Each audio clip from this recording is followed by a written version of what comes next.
Good morning. Before I get started, I'd love to thank Star, where's she at, for inviting me out here and doing a great job this weekend. I want to give her a big round of applause. Very organized. I was going through some deals with my mom. She was having some health issues, so I was running behind on a lot of stuff. And thank you for your patience and working with me. You know, I was late getting my plane tickets, the whole 9 yards, and she was so patient. And I just really appreciate that. Thanks to my host, Aaron. You know, it's been a pleasure. We did get to go out to lunch yesterday, got to know each other. I'm hoping these guys come out to Oregon. So that being said, Lee, thank you so much for referring me up here. You know, I get a little... You do these Zoom meetings, and Zoom really served a purpose, but, you know, you don't get a lot of reaction. There's no crowd feedback. And, you know, I was on a Zoom meeting, and I was like, okay, you don't even know if people are really listening. And Lee recorded it and passed it on, and, you know, and here I am. And what a blessing, you know, what a blessing to be here this morning. I want to recognize somebody. Every conference you go to, there's kind of that guy that's kind of the mascot that comes up and he jumps in and he's brand new. And I'd like to recognize, you want to stand up there for a second, Hot Sauce? Stand up. This is the kid right here. We were running late. We were running late and came in the door, and I was looking for Star and Aaron, and they were busy, and he just grabbed us right away, showed us what to do, where to go, and we realized this kid had grown up like, we think he might be Amish, grew up under a rock. I guess he just tried hot sauce for the first time, like that's why they call him Hot Sauce, like 2 months ago. He had never had a Dorito. So we took him out to lunch yesterday, and we're talking about new experiences in Alcoholics Anonymous, right? So we got him to eat an oyster yesterday for the first time, and he actually liked it, he said. So that'll add to it. He's a big, Cheetos and macaroni and cheese fan. So that's where we're coming from. But I love you, buddy, and, you know, that stands. I hope you come out to the Roundup. We have a Roundup in Oregon, Seaside, in April, and I really do hope you make it out there, buddy. It's been a pleasure. So, I get to, my sponsor, this is the kind of support I get from him. So it's a blessing to be out here. Bob is my sponsor's favorite speaker. So I told him, I'm like, hey, I'm really excited. I'm going to be out here speaking at a conference. I'm expecting some support, like a Yahoo. And he's like, this is literally what comes back to me. I'm texting him, and he said, you go to a lot of concerts, right? And I'm like, yeah. And he said, so let's say Bob is the Rolling Stones. And I'm like, yeah. And he said, you're like an opening band. I'm like, okay. And he says, they might like to hear your music, but they're there to see the Rolling Stones. So I'm like, gee, thanks, sponsor. Thanks for the support. So, who's my newcomers out there? Who has less than a year out here this morning? There we go.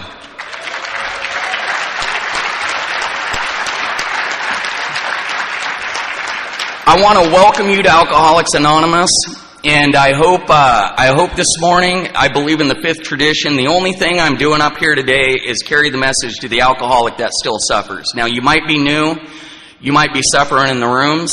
I've been both. But I hope I deliver a story up here with depth and weight, and that keeps you coming back to Alcoholics Anonymous for at least one more day. That's my goal. That's my only thing. And there might be one person out there this morning that needs to hear what I have to say. And only you're going to know who you are. And the rest of you can have a cup of coffee when you leave here, and you know, and I hope you hear something that keeps you coming back as well. I'm going to start by start by reading out of the Big Book, page 124. My favorite passage. It took me a while to realize that 124 was actually my sobriety date. I'm a little slow, so that took me about 2 years. But as Tim says, I might have stayed out there a week too long. So here it is. So this is the one that hit home. And it says, showing others who suffer how we were given help is the very thing which makes life seem so worthwhile to us now. Cling to the thought that in God's hands, the dark past is the greatest possession you have, the key to life and happiness for others. With it, you can avert death and misery for them. And I realized that's what it was in here. I was so ashamed of my past for so many years that, I hid it from everybody. And what I heard from you guys in here is that rigorous honesty, and using that to help me. And that's the deal, is I needed those stories that impacted me, and realized that my past was okay. And that and what I've realized from that is my biggest curse has become my biggest blessing. And so with that, my name is Aaron. I am an alcoholic. My sobriety date is January 24th, 2007, which does mean I just celebrated 15 years on Monday. I would also like to recognize Tyler. They were nice enough to fly him out here too. That's my second longest sponsee. We've been working together about 10 years. He just celebrated 11 years on January 23rd. So, and Liam and Tim, my two other bodyguards, it's nice to travel in Alcoholics Anonymous and have friends. That's what it's about. I have made lifelong friends in this program. So, my home group is the Canby Saturday breakfast meeting. We meet at 9 a.m. at Pappy's Greasy Spoon in Canby, Oregon. The food is as good as it sounds. And as Rachel was saying yesterday, that what I do, and I've thrown this out here a lot, was if you make it out to Oregon and you make it to that meeting, I will buy you breakfast, and that's the honest to God truth, because it is my home, and if you come to my home, I'm going to get you a meal, and lots of people have taken me up on that, and but I love that. I love people coming. I always say it's the best meeting this side of the Mississippi, but I'm on the other side now. I haven't been to a lot of meetings out here. I don't know about this side, but it is the best meeting that side of the Mississippi, I can tell you that. I've spent thousands of dollars on breakfast. That's an exaggeration, Belinda. Hundreds and hundreds probably. We both exaggerate. I might tell some tall tales. But I have a sponsor who knows he's my sponsor. I have worked the 12 steps of Alcoholics Anonymous. The only reason I'm up here today is through my mother's prayers and the 12 steps and believing in a power greater than myself. And that's the deal. I work with other alcoholics. That's what keeps me in the middle of this thing, and I do service work. And I'm plugged in. I grabbed onto this thing because, like it says in the 12 and 12, I was a dying man, and I was ready to do whatever it took to just quit drinking originally. So I'm going to go back. Usually we're running this. I'm the last speaker. Usually I start when I'm in embryo. Alex, the Al-Anon, he started when he was one, so when he was first born. I like that. But I'll try to cut it somewhat short. I know people got to travel. I was telling Star last night. I said, usually I know when I got about 10 minutes left when you guys circle up for the Lord's Prayer. So I'll try to cut it a little short before that. So I grew up in a little town called Eddyville, Oregon. And if you don't know where that is on a map, nobody in Oregon does either. It's just a little bump in the road. It was a logging community. My dad was a reforestation contractor. This was back in the 70s. A lot of extracurricular activities going on. He ran crews of tree planters. And, it was a rough crowd. And they did a lot of, it was kind of an outlaw lifestyle. My dad and mom were both alcoholics. My dad would drink, he used to say for years, he did 12 years straight, he said, I drank no less than a half case of beer a day. But I never watched my dad miss a day of work due to drinking. That's just the way it was. They would drink, in the crew cab, going to work, whatever it was. I don't ever remember my dad driving around without a beer when I was a kid. And that's how I grew up. It wasn't, they never told me, my mom or my dad, hey, this is a secret deal. Don't go to school and talk about what we do.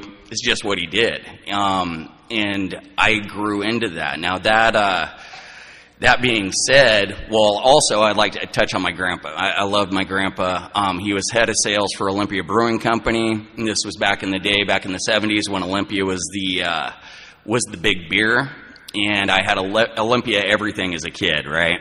And we had about 30 acres. We lived out in the middle of nowhere. I mean, I grew up, it was like the 1800s, the first house that we lived in when I was a kid. So we had Olympia, and this will give you a little bit of insight onto where I came from, right?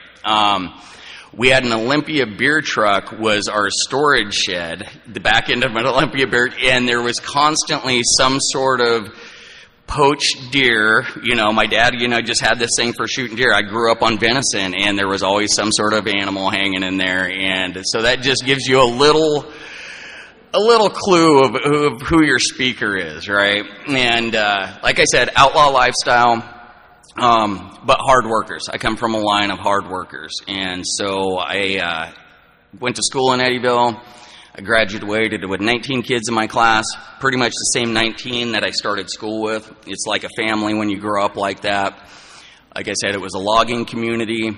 I didn't start drinking. I tried my first sip of alcohol because it was accessible when I was like 4 years old. I remember one of my dad's company parties. We used to have big pig bakes, and one of his friends gave me a sip of whiskey. And I remember it was horrible. I'm not going to say I started drinking at 4 years old, but that's kind of, how accessible it was. I did start drinking, we'd drink around Christmas and stuff. My dad would buy us whiskey and stuff for Christmas, around 12. I remember my first drunk around 12. But I started drinking on a regular basis, probably about the age of 15. So right out of the gates, I drank alcoholically. And it was the missing link for me. It gave me everything, it gave me the superpowers, right? Like everybody said, I could talk to girls. You guys know the deal. It just opened up a whole new world for me. And I started drinking a lot. I started missing school. We had this thing called Saturday school where the kids that didn't show up to school, my coach would always say, he goes, "Aaron, you know why you sit in Saturday school so much?" He goes, "Because you miss so much Monday school."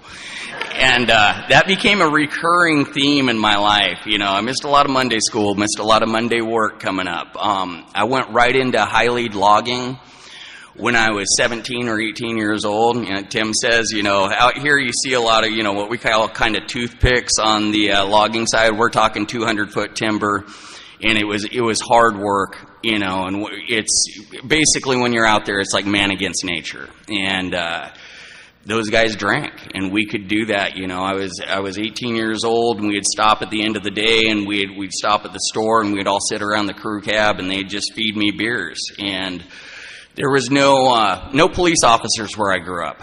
We were out in the middle of the hills. So I moved over. I got my first apartment in the next town over. It was Philomath. There was about 4,000 people there, the big city for me, and they had police officers.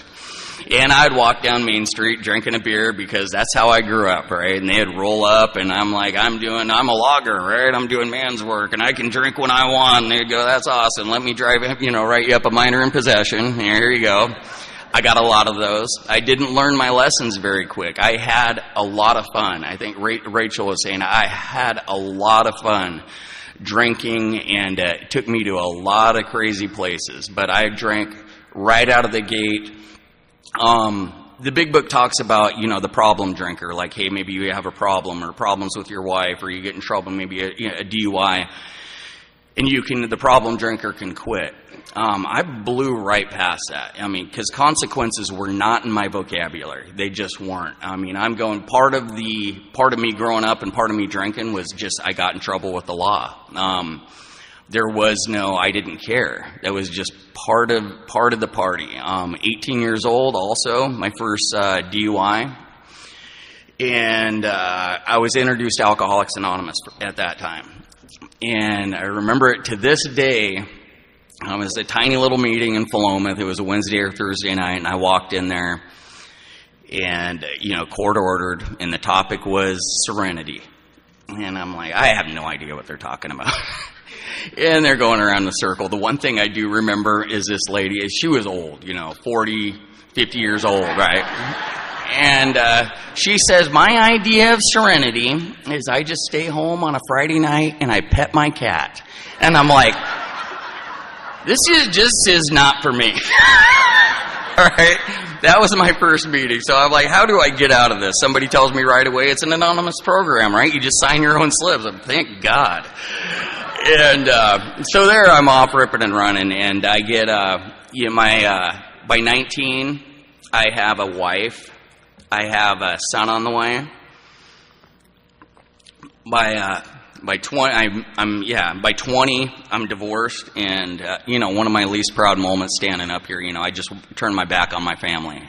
Selfishness, self-centeredness. I am a true example of self-will run riot, and I turn my back on my family, and I just go do what I want, and it's all about me.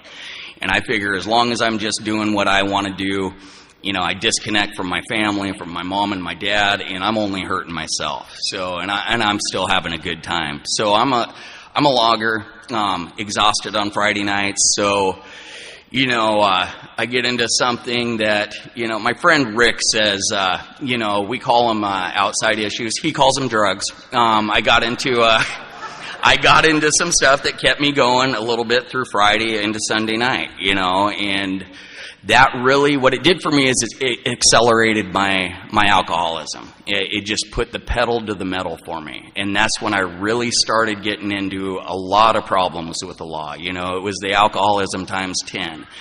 And I discuss this because, we can talk about a lot of stuff in here, but we don't like to talk about the non-conference approved stuff that we do. But we can talk about, DUIs and getting in crashes and killing people. But God forbid we talk about that, right?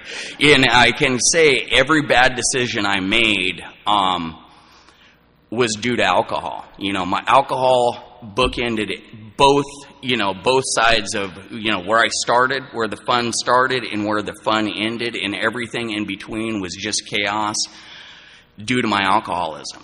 And I'll give it just by the numbers of how it progressed quickly. I was a kid that never got suspended from high school. I got along with my teachers. I was kicked out of class. I liked to talk, That was about it. Never suspended from high school. I started racking up these charges, 22 years old. On my 22nd birthday, I turned 22 on house arrest. My 23rd birthday, I got some different charges. I'm in jail. On my 24th birthday, I'm in the second largest prison in Oregon, Eastern Oregon Correctional Institution. That's the progression. That doesn't make me an alcoholic. What it does is that's what happens behind my alcoholism. I'm an extreme example, like I said, of self-will run riot. And to give you a little bit of history on how that progressed, I was ending a 6-month jail sentence, 1995.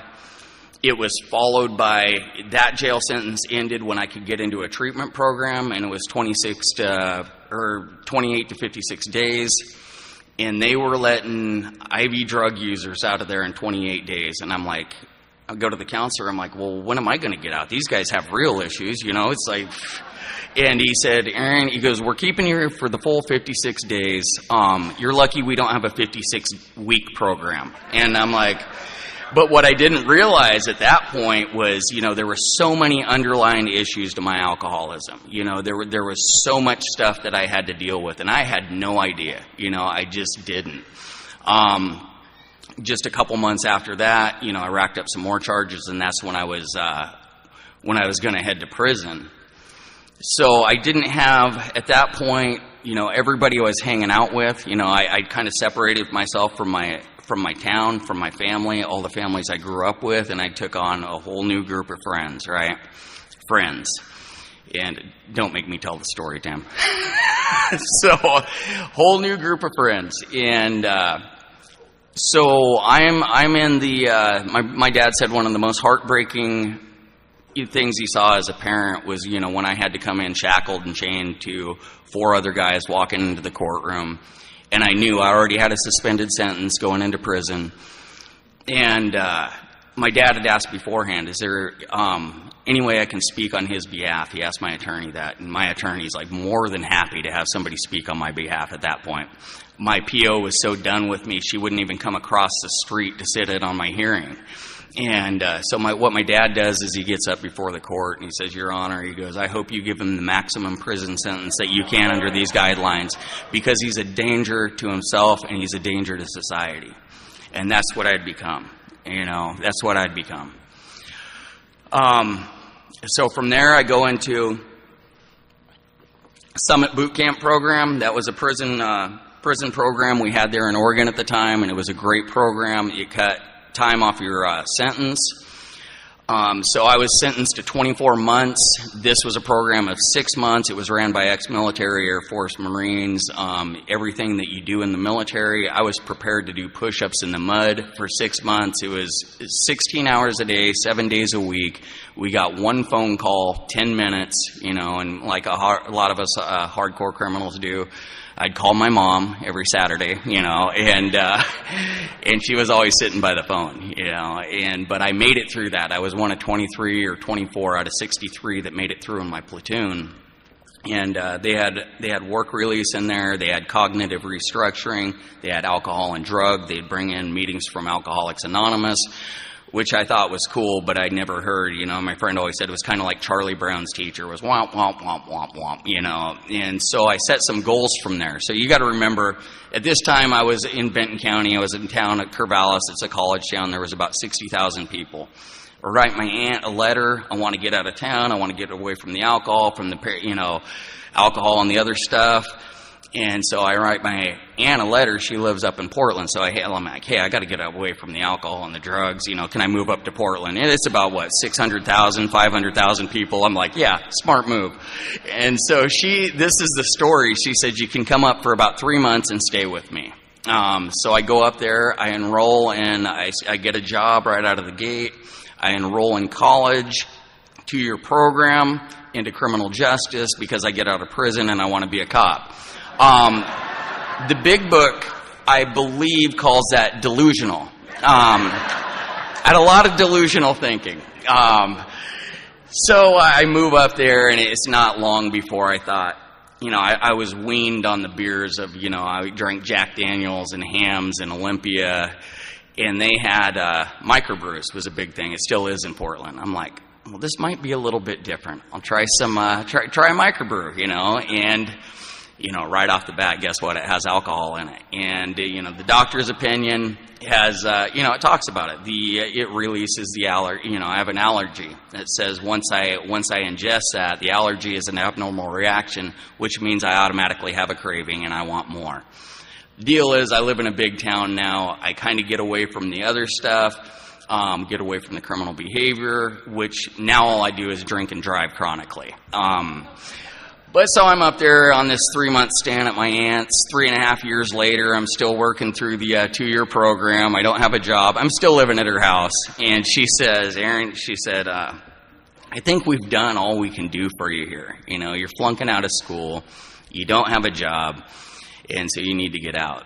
So I found a roommate, and I go out and I start applying for jobs, and I clean up a little bit. I'm going, and I'm a high-lead logger. I have great work experience. I'm a hard worker, and but I have this criminal record following me around. I can't get a job. What they told me in boot camp is just mark yes when they ask if you have a criminal background. Just mark yes on the application, and when you get in for the interview.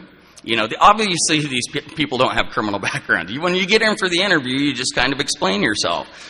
I never got in for an interview. I can't get a job stocking shelves at a grocery store. And I'm like, so I have a friend up there who moved up there, and he was a union guy. And he said, come on down. We have a distribution center. He said, just mark no on the application. He goes, they have a very lenient background check, and I can probably get you in the door. And at that point, I'm like, it's worth a shot. So I get in the door. Yes, sure enough, lenient background check. They pass the deal. At that point, I'm kind of trying to clean up a little bit, pass the UA, get in the door, and it's around the time I was realizing, maybe I have a little bit of a drinking problem. I'll try to go, a little while. These were the stints where I'd go through a little bit of sobriety. And, but I'm a Teamster, and I work right across the street from a bar. We work swing shift. I get off at 12:30 in the morning, and any union guys out there, it's like, they all go across the street to the bar. I'm going, what the heck? I can probably go over and have a couple drinks. The difference is I start drinking over there. 90% of them can go home and, thank you, Lee. 90% of them can go home and come to work the next day. When I take that first drink, I'm missing Monday school, right? I'm missing Tuesday school. I'm missing work. And the party just begins when I start drinking over there. So I start missing a lot of work due to my alcohol. Getting suspended from work a lot, and it got to the point where, we had a point system, very lenient. I don't know why. You could call in sick 3 days at a time, which was great for an alcoholic. I'd only get dinged for one thing on attendance. So, but I just kept getting suspended over and over. I'm living just paycheck to paycheck. I got a gambling issue. I'd get my paycheck and I'd shove every last dollar on booze, on payday, into the poker machine, and I'd have to borrow like $10 from my buddy to go home and get gas to get back and forth to work, and I'm living on ramen and toast, right? And we're making pretty good union money. And finally, I started getting sick and tired of being sick and tired. And that was about 2000, 2001. And this is the first time that I went up and asked for help. I've been through treatment, I think 9 times on the last count. Treatment never kept me sober. But I went up to the general manager and I said, I showed him my attendance. I have a serious drinking problem and I need help with this. I just need some help. And so they agreed. And so he agreed I needed some help. So they let me go through. It was an outpatient program, very intense. They made me go to me. This is another time I kind of sat in the rooms of Alcoholics Anonymous. And it seemed to work for you guys. There was this big book, right? And I'm like, that stuff's not for me. I'm going to do this, self-knowledge. I'm going to do this on my own. And I did pretty good. I started showing up for work. I started getting a few months of sobriety behind me. I work in a warehouse with 300 guys. There's about 7 women in there, and there was a young lady that came in there, and she was beautiful. Her name was Megan. And I'm not just saying this, when you're in prison or working in a warehouse like that, every woman that walks through is beautiful. I mean, if they look better than Tim, they're beautiful, right? But this girl was legitimately a gorgeous, just natural beauty. I always say she had the pale skin and the long blonde hair, and she looked like an angel to me. Turns out her dad worked on the other end of the warehouse. He worked night shift. I didn't know who he was. He told everybody there, nobody dates my daughter. I didn't get the memo down on my end of the warehouse on swing shift. And she actually asked me out. Now, you got to remember, I'm sober at this time. I'm not creating chaos. The thing I didn't, her name was Megan. And we go out a couple of times, and I realize, I really like her, and she really likes me. And I sat her down, and I knew I had to be honest about one thing, and it was my drinking. And I said, here's the deal, Megan. I'm sober right now. I have a serious drinking problem, and if we're going to continue this relationship, if I start drinking, you're just going to have to leave. You're going to have to abandon ship.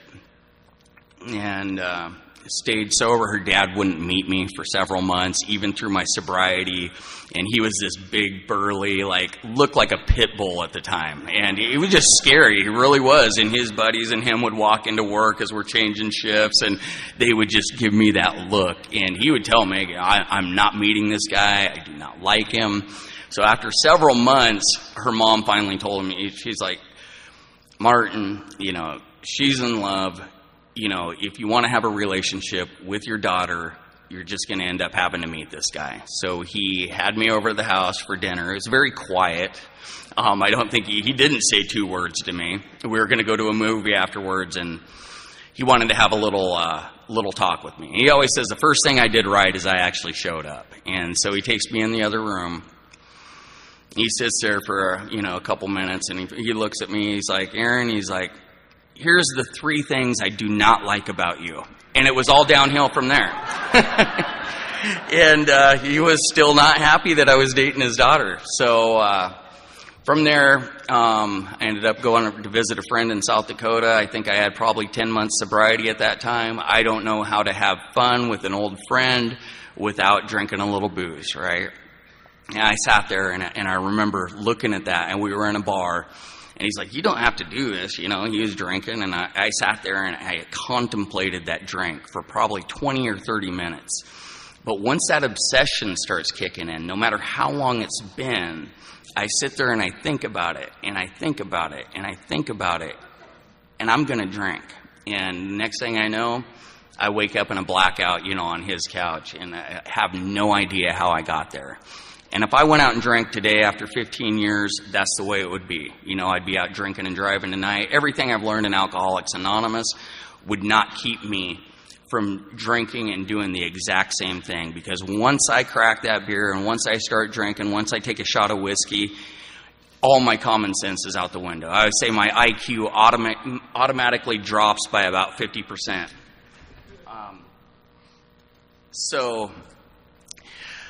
So that's what happened. The difference is I come back and I told Megan the truth. And I said, you know, while I was gone, I drank. I remember her just breaking down in tears. And it was like she knew something that I didn't at that point. And the difference is she didn't pack her bags and she didn't leave. And but what does that do for an alcoholic? That tells me she's not going to leave. I can do this again. I can get away with this. She fell in love with me while I was sober. She saw something in me that I probably didn't see in myself. And for sure, her parents never saw in me, you know, and so she stuck it out. And God bless the Al-Anons in here. You know, like I said, if it wasn't for the Al-Anons, you know, just like Belinda said, for the Al-Anons in my mother's prayer, I wouldn't be up here tonight. You know, I just wouldn't. And she checked into Al-Anon and started doing that. She would, you know, she wanted to fix me. And she would buy me books on alternatives to abstinence, which was about controlled drinking. And I'd make it into the point I highlighted, oh, now I can have 2 beers. And that was about as far into the book as I got. And I'm just an alcoholic through and through. You know, I start drinking, I just can't stop. You know, we agnostics, you know, I just can't stop. Once I start, I don't know when I'm going to stop. Maybe I can stop at a couple beers, but most of the time I can't. And so she sticks with me. I remember one time, well, she was the first one that, you know, my son was 10 or 11 at that time, and I had very little contact. I used to show up for what I say were for photo ops, is basically what they were. You know, you'd see me at his birthday, you know, with something I'd bought him, or, you know, sometimes Christmas. And but there was times my dad promised me, your dad's going to come down here. And I remember my dad telling me, just heartbroken one time, he said, your son was over here, and he thought you were going to surprise him. And he kept looking around every corner, you know, waiting for me. I just didn't show. I don't tell anybody I'm not going to show up. I just can't show up, you know, and I'm out doing my thing. Megan stuck with me through all of that. And I remember one time she'd had enough. The way she met my son's mom was my son was up for the weekend. I decided, my buddy rolls up outside, and he's like, yeah, why don't you come out for a couple drinks? We were living at this apartment. Sure enough, you know, I kind of sneak down the stairs. I don't come home for 2 days. And she has to take my son, call up my son's mom, and that's how she meets my son's mom. You know, Father of the Year, once again.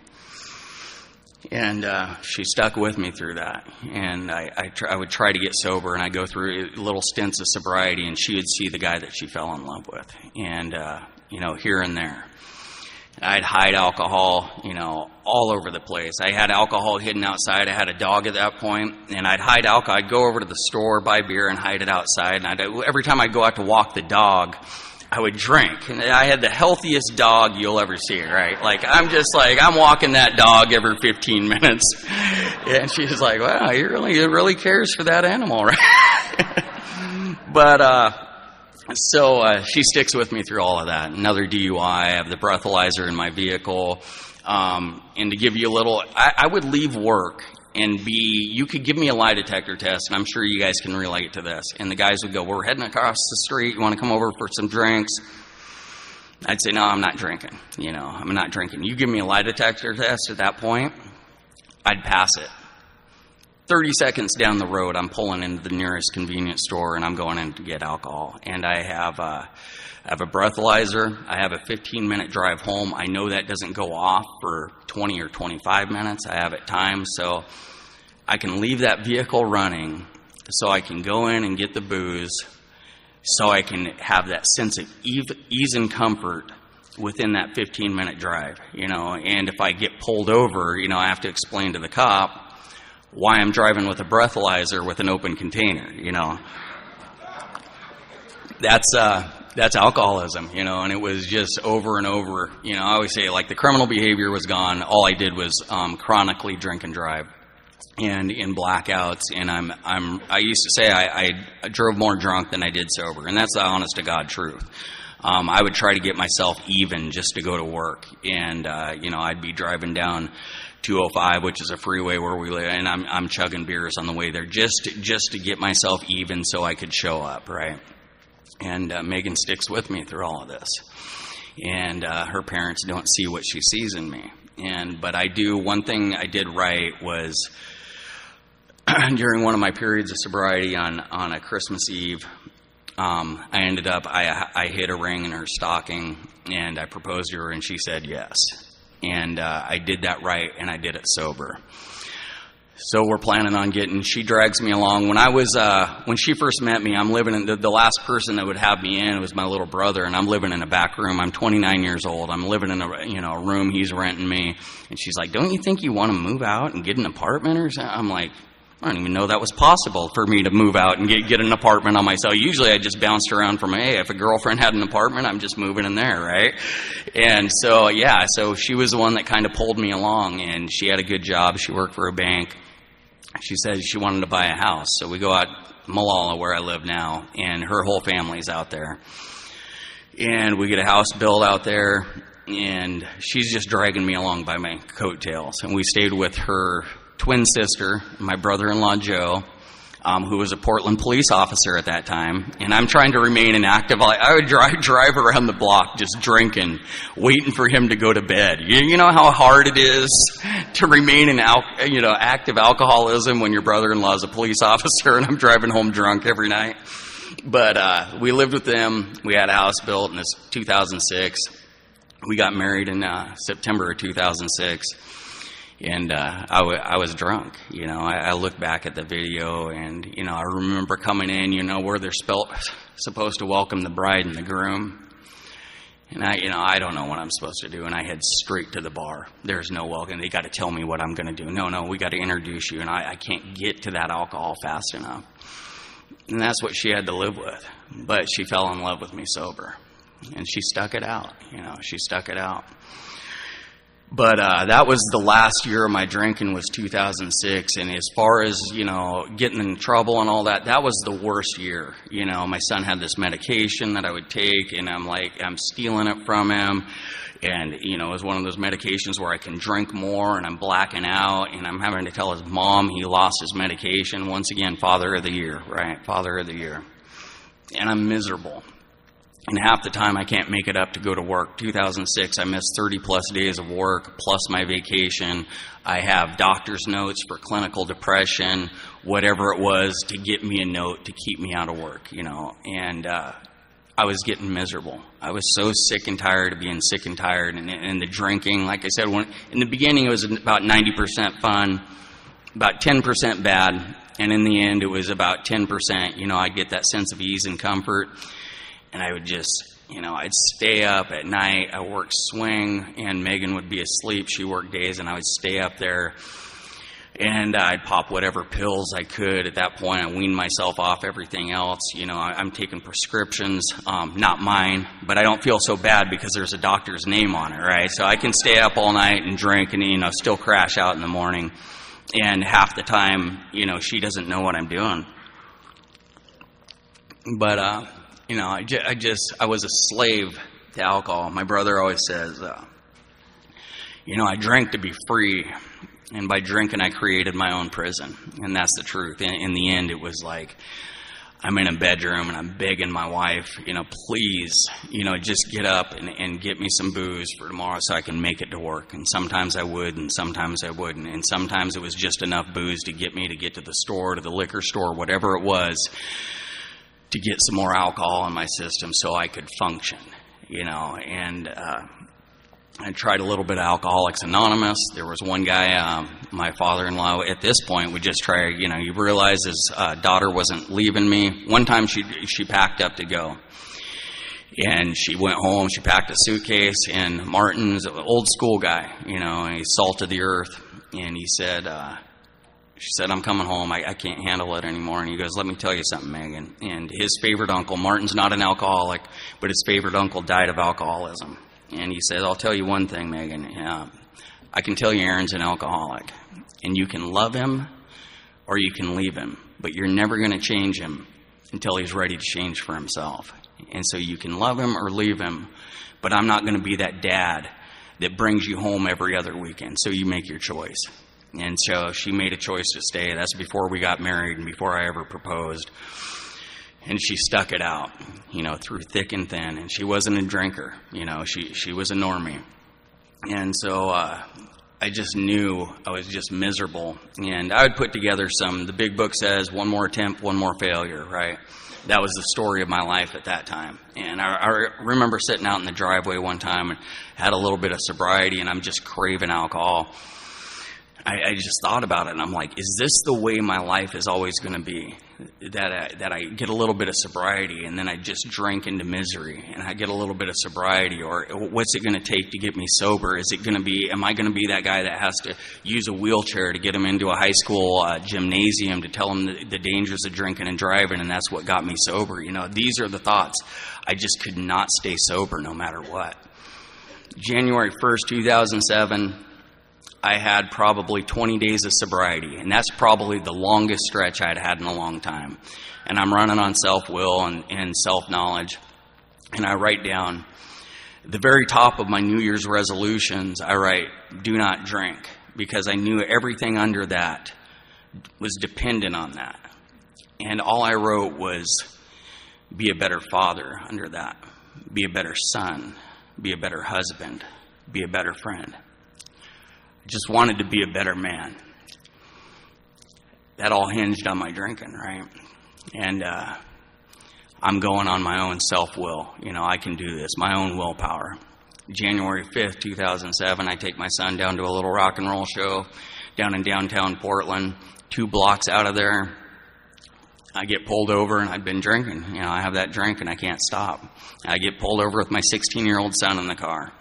And I get a DUI, and they haul him off in a separate cop car, and he's crying his eyes out, and they take me down, and, I'm down at the police station, asking, hey, do you guys know my brother-in-law, Joe? That's where I am, and he's like, yeah, probably the proudest moment, he's had as a Portland police officer. Hey, my brother-in-law, does anybody know him? He's a big-time celebrity down here, right? And one of the cops came back, and they said, your brother-in-law is out there. And he said he doesn't want to have anything to do with you. He doesn't want to come down here. He goes, yeah, that's my brother-in-law down there. He's got a serious drinking problem and he needs help. And so one more time, Megan has to come down. She comes down with her dad, and I'm humiliated, right? Incomprehensible demoralization. And this time I've got my son in the car, the son that Megan helped me build somewhat of a relationship with. And I'm never going to drink again. I'm never going to drink again. Once again, I'm going to do this on my own, right? I didn't believe in a higher power. This is willpower. This is the final lesson. This is the final lesson. 2 weeks later, I don't know how it is here, but in Oregon, they let you keep your license for 30 days. I don't know what that is, after you get a DUI, hoping you'll get another one. I'm not sure why they do that.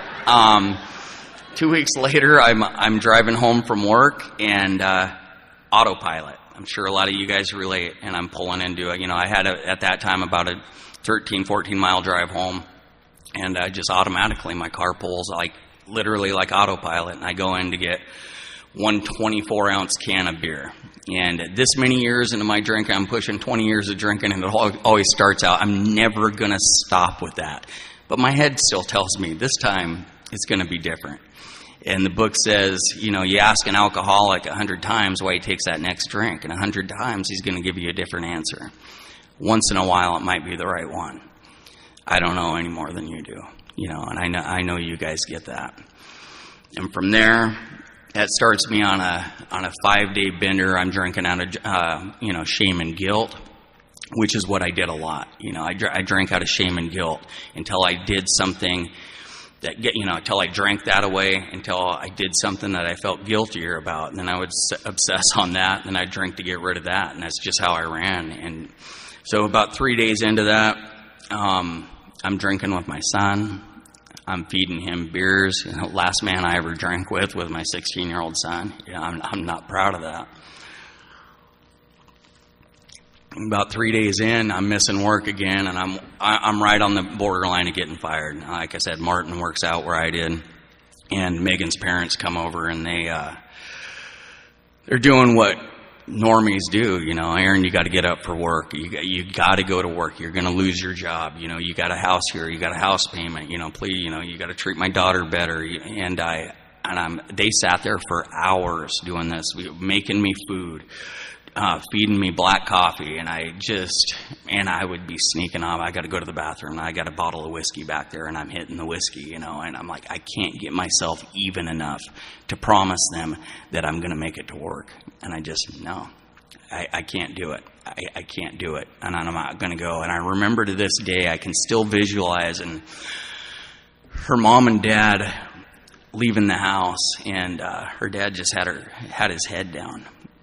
And just like a dad defeated, he wanted to come over there and do the right thing by his daughter and kick me in the butt and get me out the door, and he couldn't. I just refused. I'm a slave to alcohol. And her mom turned around, and I was standing on the porch, and she just gave me that look of just disgust of, this is who my daughter chose to marry. What I did is I promised him, I'm going to go to a meeting of Alcoholics Anonymous. When you guys leave here, that's one thing I'll do, and I'll give this a shot. I could not wait for them to leave so I could go down and get more booze and just get that sense of ease and comfort, right? And Megan, she ended up leaving with them. You know, like I said, I'm sitting in the living room. I got the shades drawn, and for the next 2 days, my son's missing school, and I'm giving him beer because I need somebody there with me, right? And a real bonding experience between me and my boy. But something clicks on that 5th day, and I'm in and out of blackouts. And I remember calling Megan on the phone, and I begged her to come home. Please just come home and talk to me. And so she did, and to this day I don't know why she did, why she agreed to do that. And she came home, and I'm doing like a good alcoholic. We need to have a talk about my drinking, and I've got a case of beer there, and you want to have a beer with me? Let's, get to my level, right? Like, we're going to have a talk about how bad my drinking is, and she wouldn't. But she sat there and listened to me, and for the first time, I just crumpled. I knew I had a problem, but for the first time, I just lost it. And I said, I need some serious help. I can't do this anymore. I just can't. And I sat down that night, and she went to sleep, and I sat there and I thought about it, and I scribbled out this note to her. I left it on the bathroom counter, and I said, Dear Megan, I love you, and I'm sorry for letting you down. And I'm sorry for letting your family down. And if you stay home with me today, I'll go to some meetings with you. And she didn't say she's a productive member of society. She gets up and she goes to work like normal people do, and she leaves me there. And I wake up just in time to figure out where a meeting is. And it was about 11 o'clock. And I find a noon meeting in Oregon City, which was about 10 or 11 miles away. And I decide I'm going to go. And I go and I look at this place sometimes. It's just this little shack called the Buena Vista House. They don't have meetings there anymore, and it's on the edge of a park. And I go and look at that, and it was January 24th, 2007. And I walked up this old rickety building, and I walked in there, and my life changed. And thank God, the chairperson, I believe in the big book of Alcoholics Anonymous to the core, that this is the program of Alcoholics Anonymous. All this is great. This is the fellowship. You know, the campouts are great. The barbecues are great. The rafting trips are great. But the big book of Alcoholics Anonymous, that's where I found the solution. And what did they read in there that day? But what about the real alcoholic? Builds his life up and pulls it down. A real Dr. Jekyll and Mr. Hyde. Insanely drunk most of the time. Has alcohol hidden all over the house. Takes high-powered sedatives in order to get himself up and go to work. And they were reading to me. And for the first time I thought, but what about the real alcoholic? And I went over and I remember this old lady, you know, she grabbed my hand. She said, just keep coming back. And I'm shaking, you know, and I'm shaking. And I go buy 2 big books. I'm like, maybe I'd had several, you know, through the treatment center. You guys might know where this is going. I buy 2 big books because on the way home, I pass literally Megan's parents live on the side of the road. And I pull in there, and her dad's at work, and I pull in there, and I apologize to her mom, and I hand her a big book of Alcoholics Anonymous. I'm like, you might want to read this because this is where my problem lies, is in alcohol, right? And I don't know if she ever picked up that book, but it's still all about me at that point. So I get home, and what do? I'm like, nobody told me the page number. And I start reading from the beginning. And I find myself on every page. And I finally find that page. What about the real alcoholic? And I'm like, that's it. And I find myself and I keep reading.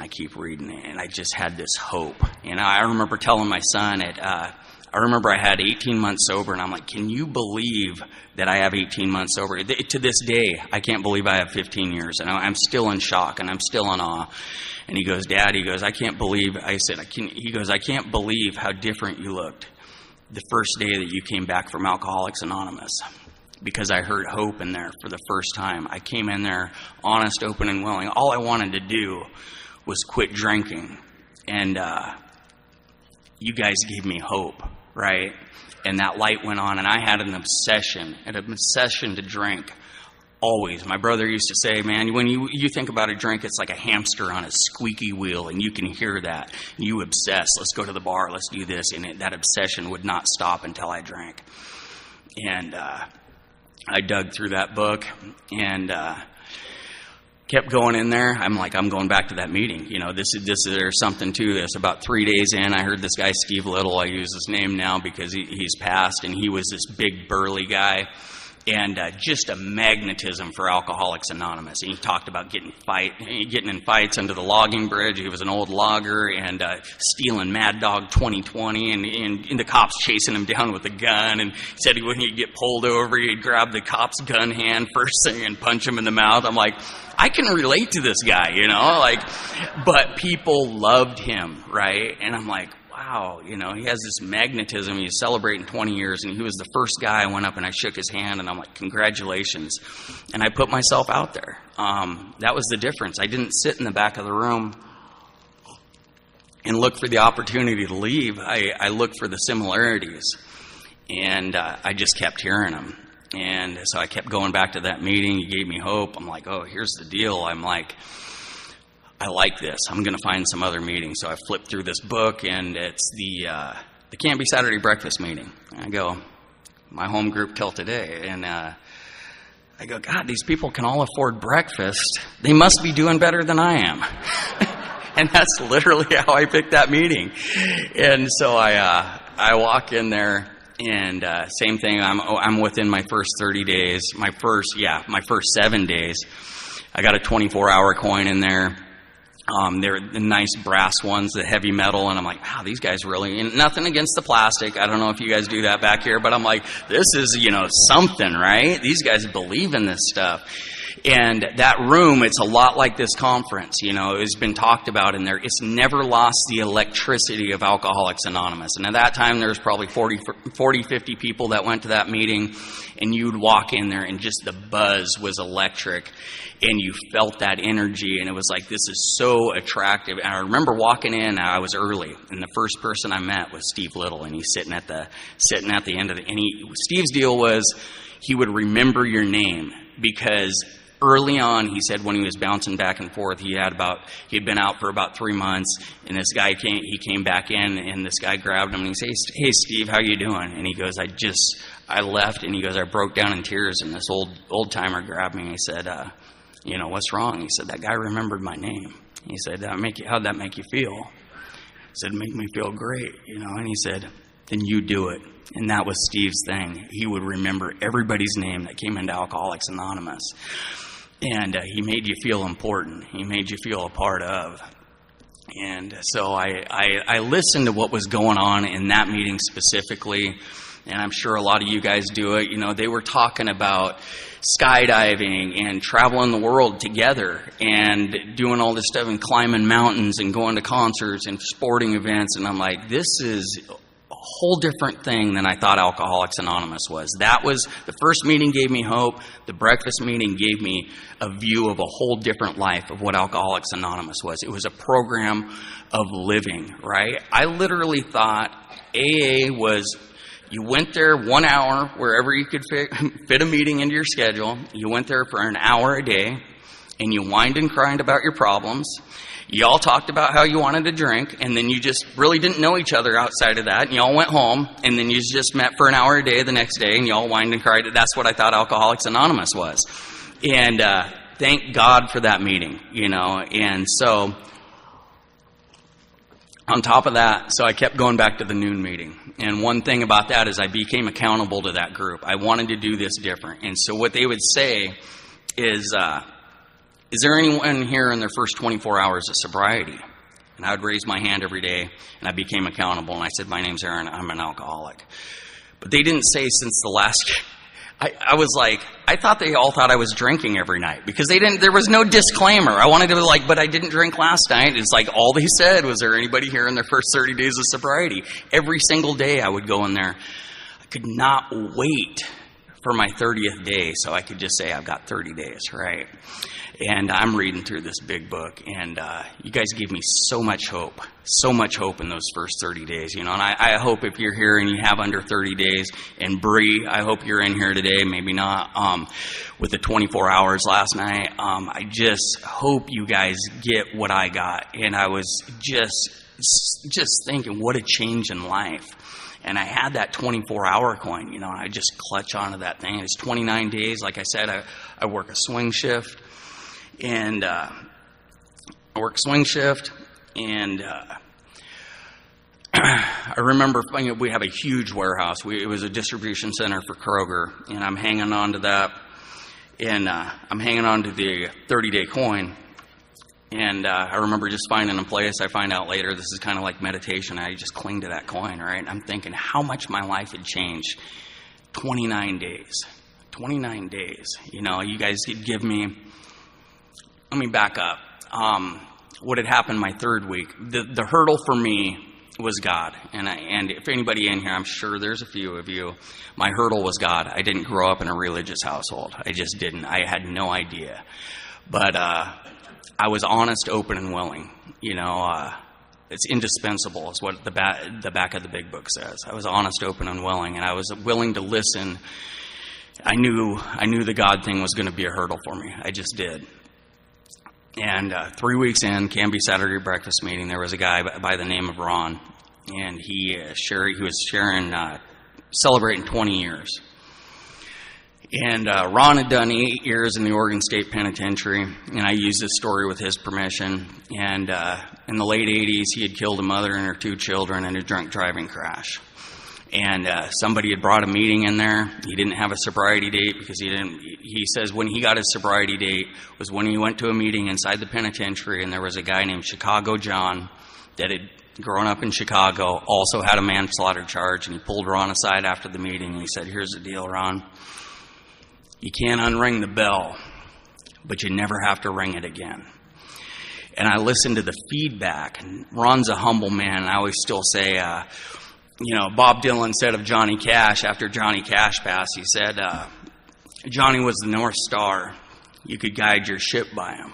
And that's how I feel about Ron and Alcoholics Anonymous. He has such humility, but the feedback was how many people he had helped. He has a letter of forgiveness from the victim's family. And it switched. There was a switch that said, if there is a God up there, you read about this stuff in the paper, you see it on the news, how could he let something like this happen to a family? I listened to Ron said, and he talked about that. Maybe these people died for my sobriety, and it's my job to make their life have meaning. And blew open the concept, kicked in the door, the willingness for a power greater than myself. And went home and I dug through that big book.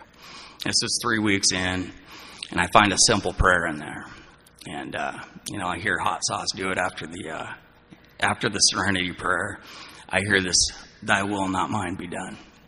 And I start hitting my knees because I hear you guys talk about prayer is better when you humble yourself. And it was as simple as that, thy will, not mine, be done. And I'm holding on to that 24-hour coin on my 29th day. I can't wait for the meeting the next morning. And I'm thinking about my life, and I've got it ironed out, and how good my marriage can be, and how proud I can make my family, and what a better man I can be. So much hope. And I go home that night, and it's about 1:30 in the morning. And I walk through the bedroom door, and Megan wasn't breathing. And I rolled her over. She continued not to breathe, and I had to call 911. And they walked me through CPR on my wife. And they asked if there was anybody she could call, or I could call, or they wanted. And I said, please call her dad. And the deal with Megan is that she had had about 6 seizures in her life. And they were always in her sleep. And she took medication for them. The doctors always said, don't worry about it. Don't worry about it. Just let her have the seizures, and you bring her in to check her medication levels. And it's not life-threatening. And I remember the paramedics showing up there, and they went in the back room when they went in the bedroom with her, and I stepped out in the other room, and they were doing their thing. Some people say, man, it felt like they were back there for hours. It didn't. It felt like they were back there for a couple minutes. And they came out, and they said, sir, can we talk? Can we talk to you in the other room?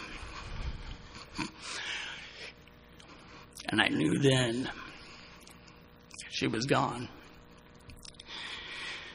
That was the last person that believed in me, that I could do this thing that I knew personally, that believed in me, that met me when I was sober.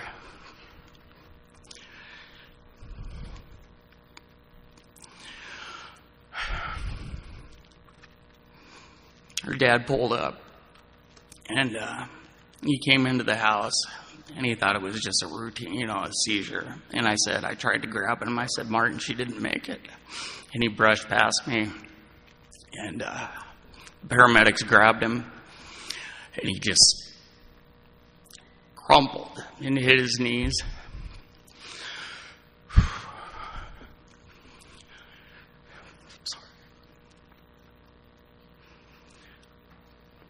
And I heard the sound of a father's heartbreak.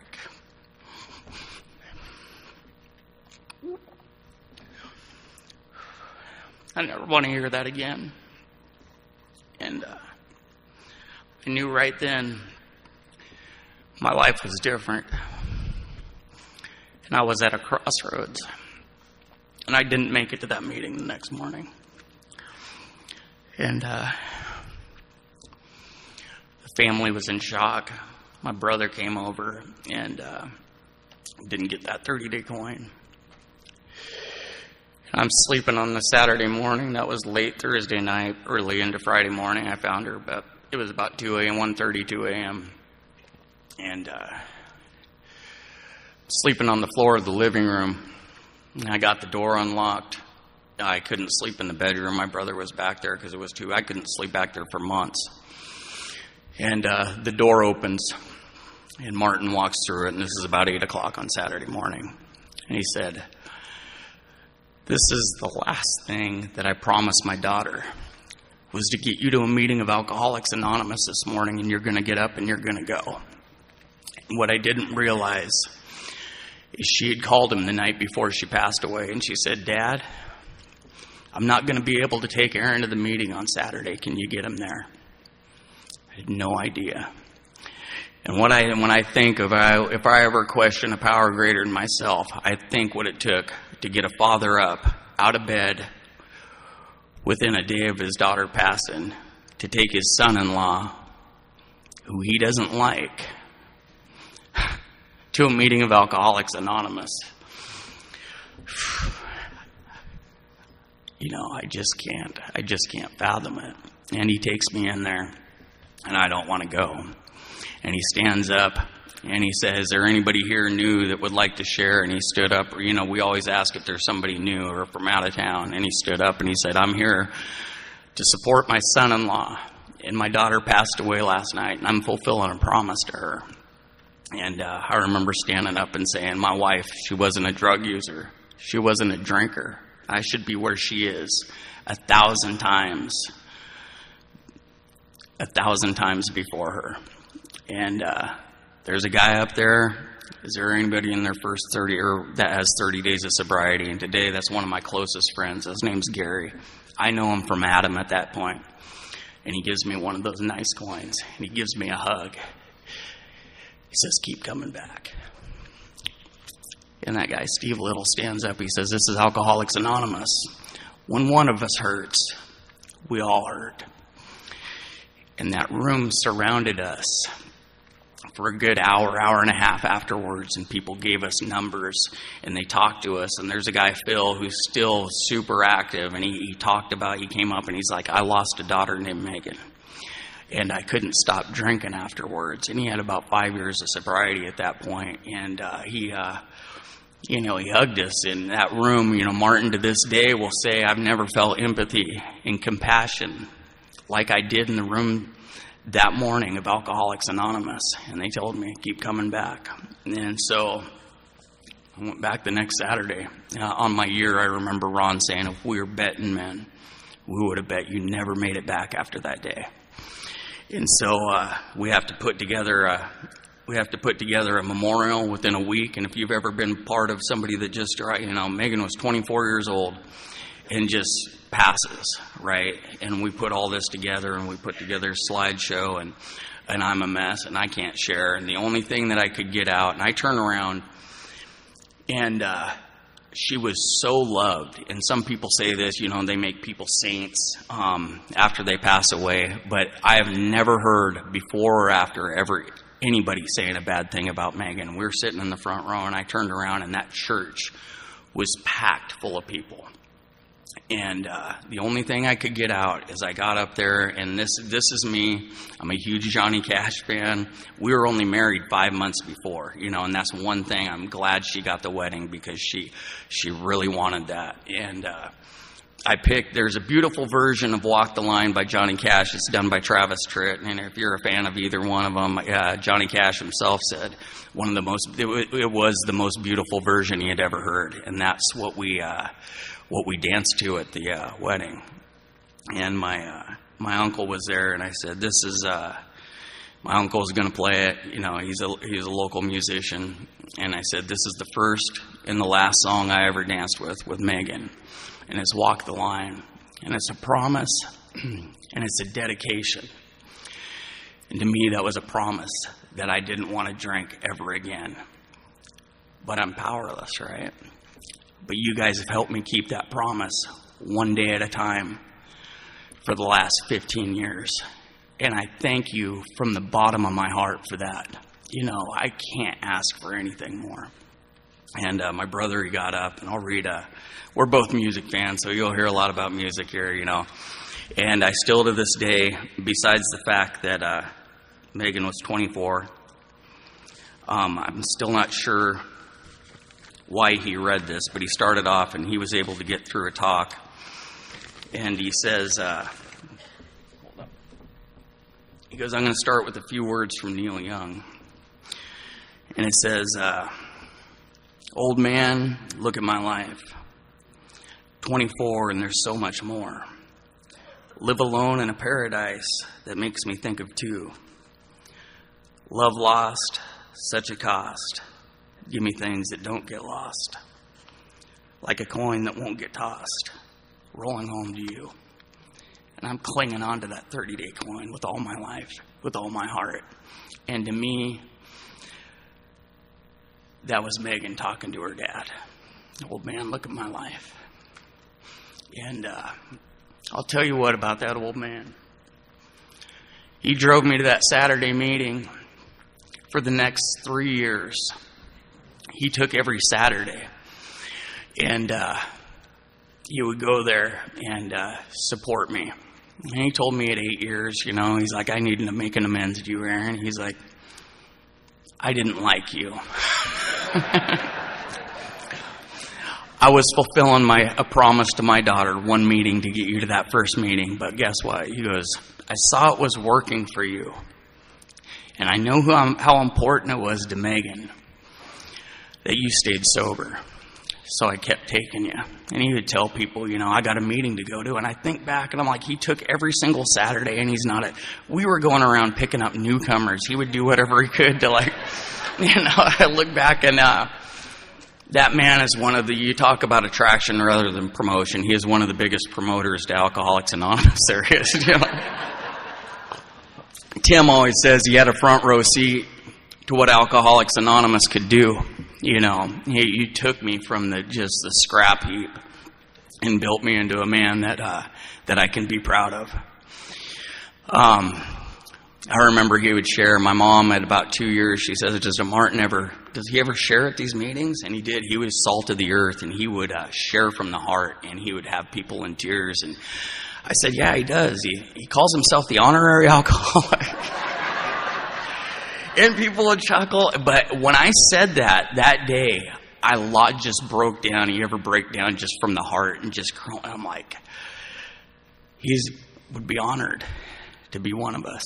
He would be honored. And like I said, that man is one of my closest friends to this day. I said, I always tell him, Martin, you haven't been like a father to me. You have been a father to me. And he would say things like, just the old, if anybody else said it, it would be corny. And I remember him saying at AA meetings, he'd say, I might not have the nicest car, and I might not have the nicest house, but I'm one of the richest men I know because I got a family that loves me. And that's how I feel about you guys in Alcoholics Anonymous. I'm one of the richest men I know because I've got a family that loves me, and from there, my life was, we whine and complain about, I had the DUI with my 16-year-old son in the car, and I had to go through the court system, and all that becomes so secondary. The things that I thought were so impactful, and, oh, God, my life is ending. I lost my license for 3 years, and I went through this DUI intensive supervision program, and there was lie detector tests. I mean, it was I remember the packet being like that thick of, for everybody. It was designed for guys like me that just made excuses for their journey. I couldn't have beer on a table in a restaurant with my family. Lie detector tests. I couldn't hold a set of car keys. I had to sell my cars. I couldn't have a vehicle at the house. I mean, it was intensive. And I remember we had to sit through probation violations. It was part of it to see what we were getting into. And I had this. If I didn't have this, I had 24 hours in jail. And if I didn't have this, I would have done 90 days. I would have lost my job. I would have lost my house, the whole 9 yards. And sitting through these probation violations, and we're reading through this packet, me and a couple other guys, and the judge comes up afterwards. She goes, so, you guys learn anything here today? And guys, he's looking for the loophole, right? It says in there, he goes, oh, well, it says, if I do everything right, I can graduate this thing early. And she goes, no, it doesn't. And he goes, yeah, it does, right here on page 56 or whatever it is. And she goes, oh, that never happens. But I'm like, okay, if they're going to keep their word and I'm going to keep my word, and I got alcoholics behind me, I'm gonna strive for that, right? I remember telling Martin, I'm still trying to, hey, is there a special thing? My wife passed away. Can I get a special license? And they're like, no. And I remember the judge saying, I'm sure your wife's family would be more than happy to help you out. And I'm like, how in the heck does it, I don't think so. But they did. Every time I had to go to treatment, anything I needed to have, I had to get groceries, her twin sister would pitch in, and they're my family today. They're still my family. And there I was, 18 months into the program. I was 18 months in, and they let me graduate early. And one of my biggest prized possessions, this is a thank you to Alcoholics Anonymous, is what it is. I got this letter in the mailbox, and I guess it was more than that. It was 2.5 years when I graduated. It was a 3-year program. And I went out to the mailbox, and I get this letter from the Circuit Court of the State of Oregon, and I'm like, these are never good. But I'm dotting my I's, and I'm crossing. I've never had a good letter from the... And I open it up, and like I said, this is a thank you to you guys. And it says, Dear Mr. Zyback, Mr. Wiedenhofer forwarded me a copy of the email you sent of January 22nd, indicating you will mark 2 years of sobriety on January 24th, 2009. I did not want to miss this opportunity to participate in congratulating you on your success this far. You made an impact on me when you started DISP. The loss of your wife was tragic, and you had many burdens to bear. As far as I can see, you have risen to this challenge beautifully. You have shown a commitment to your sobriety and the health of you and your family that I hope you feel serves you well. I believe it does. It is always easy to do well when life goes our way. The true test of character and commitment comes when life asks more of us than we expected. You have demonstrated an ability to stay centered in the midst of chaos and have moved through it to, I hope, a place of peace. May your higher power watch over you and your family as you continue through to a successful completion of DISP and a joyous free life. Best wishes, Kathleen M. Daly, Circuit Court Judge. And once again, I just crumple, and the first person I shared that with was Megan's sister, because I didn't have it to share with Megan, Lee's telling me I have a little time up here. I just want to touch on a little bit of what Alcoholics Anonymous has done for me. I was able to stand on Mount Hood, 11,000 feet in the air, spread some ashes from Megan to the wing, and I climbed up there, and I thank God and I thank Alcoholics Anonymous for where you've gotten me. I have caught my first steelhead. I have a great relationship with my son. I learned to snowboard. I've been there for the birth of my 2 grandchildren. I have a better job. I lost the job I had because I lied on my application 10 years into this thing. But I want to wrap up here. The biggest gift I've got, and I know this is Sunday, and I'm hoping I don't go a little over time. Here's the deal, is the biggest gift I've gotten recently, I talked to Star. My mom was in poor health. She's had MS since I was a child. And she battled. She was at a care facility for a lot of years, but she became my best friend, my absolute best friend. The biggest gift I got in Alcoholics Anonymous was making my mom belly laugh. I love that. And she got into poor health and recently, and the last 3 months she was slowly going downhill. And I'd go over there every day. And, I'd talk to her, and I still get reactions, and she'd smile every time I came in, and I knew she was listening. And here's where I'm going to go. I might never hear the words of Willie Nelson again in a meeting of Alcoholics Anonymous, but this is the last thing that I read my mother. I bounced around in this book, and it's called Letters to America. And for whatever reason, this was on the last night. And because at this point she couldn't talk back to me, so I'd just read so she could hear the sound of my voice, and I'd say Mom, and she'd smile. It says God is a 4-letter word.